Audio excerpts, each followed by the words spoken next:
Hey, it's Molly. Welcome back to my channel as we are moving through this series that examines the energies of the descendant in a chart. And I am moving through all 12 astrology signs on the descendant. And in each video, I'm giving you something different and something new to look at and examine to further your own astrological studies. So in this chart, we are going to be looking at the Gemini descendant. And that means you have a Gemini descendant if you have Sagittarius rising. The ascendant is the energy rising on the eastern horizon at the time of your birth, and that would make the opposite point the descendant. So here we have Gemini on the descendant, Gemini being the threshold or the gatekeeper into the 7th house. And you'll notice here that there are no planets or points in the 7th house. So examining the descendant energy is going to really help you understand more about the energies that you pull in, the relational experiences, partnerships, how you share, how you cooperate. Now, Gemini is ruled by Mercury. I'm going to get to that in a minute. Gemini is the sign of the twins, right? And you can see it here in the glyph. This often means that there are two significant relationships in your life that shape you and form you. Wherever Gemini is, we have duality. And it's often the first, I'm going to say the first relationship, the first significant key long-term relationship is usually one of learning, studying, understanding more about yourself. Then the second relationship is more self-aware. It's based on what you've learned. So we have the dynamic of first being a student and then a teacher, or perhaps feeling like, okay, that was a starter, this is the real deal, or this was something I was learning in that relationship that now I'm fully integrating and practicing with greater consciousness in the second relationship. So this is a sign of duality. That again, it signifies two major relationships in one's life that are pivotal for self-understanding, especially how you do relationships, partnerships, cooperation. This can also reveal where you were immature and then you matured, or you were unaware and then you became more aware. So understand that with the Gemini energy is that there's usually a rough draft and a final draft. There's take one and then take two. And then the other thing that stands out here in this chart is this Saturn, which is conjunct the ascendant, even though it's in the 12th house, right? But it's still conjunct the ascendant, and it's working with this energy of the ascendant descendant, which is the relational axis in a chart, because this ascendant is the beginning of the first house, knowing yourself, understanding who you are. And it's the me energy, and then it directly relates to the we or us energy of the 7th house, where the energies are shared and exchanged with another. So when there's a planet here on this relational axis line, it signifies more that comes up and comes through. And because this is Saturn in the 12th house, it is more karmic, and it does signify lessons of maturity and growth that are needed in this lifetime. It's in Sagittarius, so this can be about your spiritual growth. It can be about what you believe and what you have believed in other lifetimes that pulls in people into your world, into your life that you're finishing up the karma with. This can certainly be those who are older. This could be a father figure. This could be a mentor, an elder, someone who is teaching you something, or perhaps another archetypal version that represents who you were in a past life coming through. So there can be many ways that the energy can show up, but it is important because it's right here on this relational access point, and it's opposing the descendant. So this brings in some things that you're working out or working through on your own terms. And I feel like, this Saturn is going to be even more clear in what it wants and what it believes in Sagittarius. And so this is where there could even be a very discerning quality to who you allow into your world, into your life, basically who comes through the front door. So this is important in this individual's chart because it sits right here on the relational axis. It also would mean that the father played an important role in forming a sense of self, but it's in the 12th house, so that could be quite subconscious or unconscious, and it could bring up things that you're working through in this lifetime to know more about how the father formed you.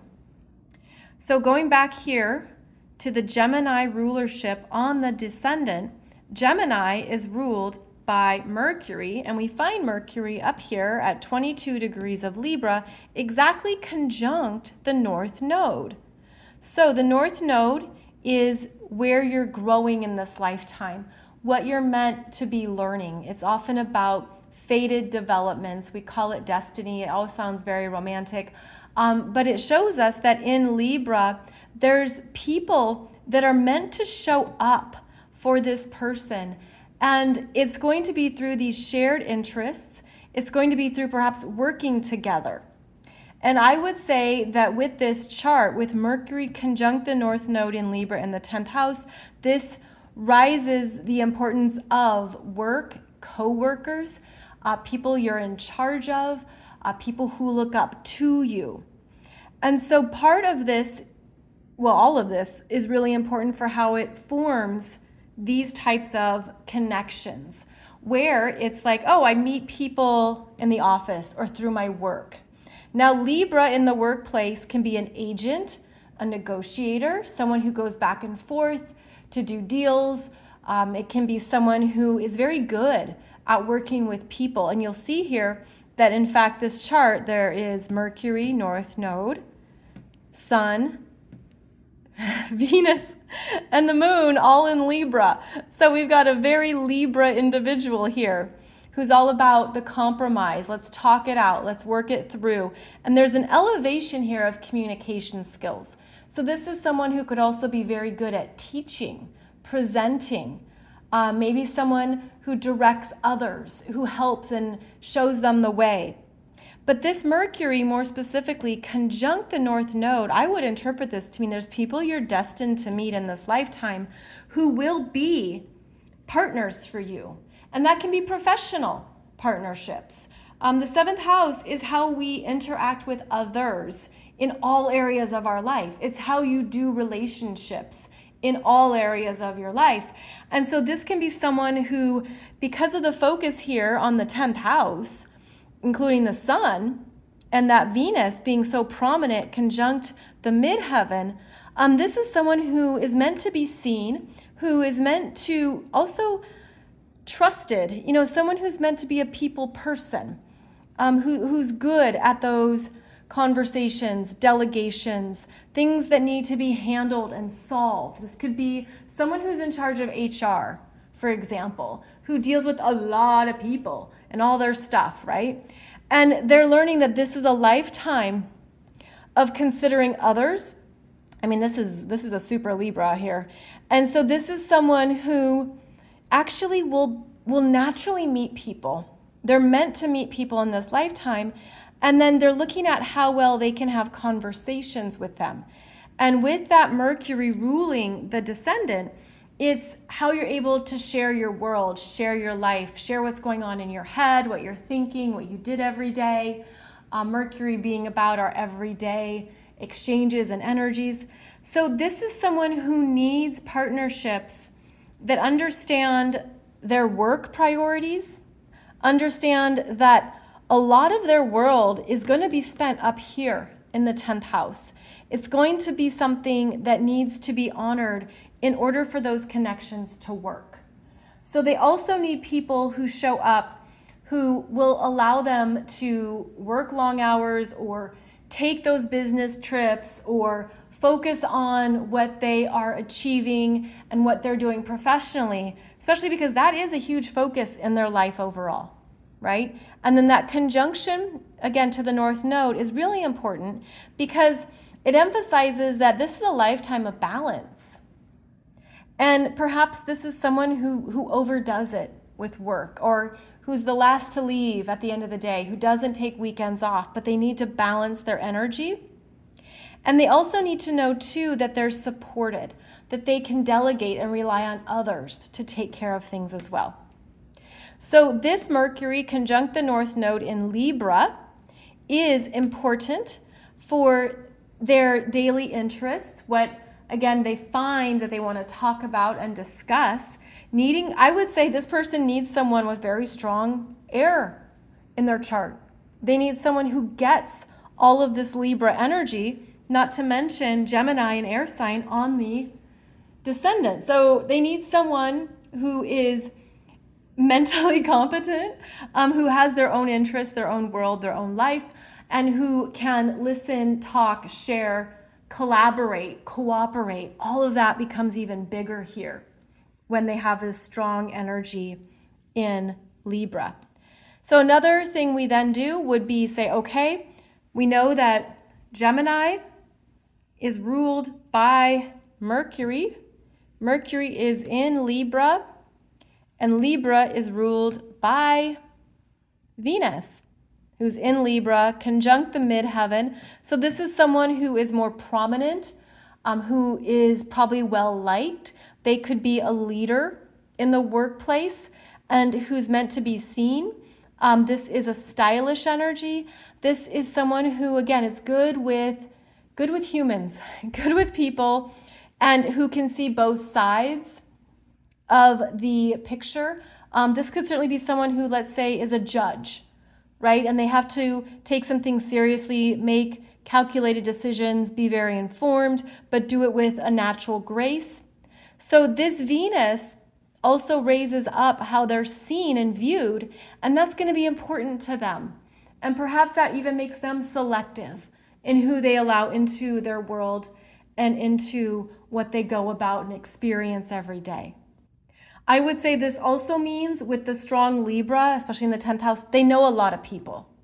This is someone who's well connected, who has a lot of relationships, again, professional relationships, but that doesn't mean that all those professional relationships are people that they want to go to happy hour with or they want to meet for dinner. I would think they're probably a little bit more selective around who they spend time with on their own. Now, going back to what I mentioned about the Gemini Descendant being one of two significant relationships, right? The draft version and the final version. Because this person knows, we're assuming, knows a lot of people or has a network and relational energies going on in their workplace, then they do know a lot about perhaps human interactions and what they are observing and learning through those. And I would also say that this could be someone who has a hard time letting down their guard, especially with Saturn on the Ascendant and all the energies in the 10th house, including the 9th house where their moon in Libra is.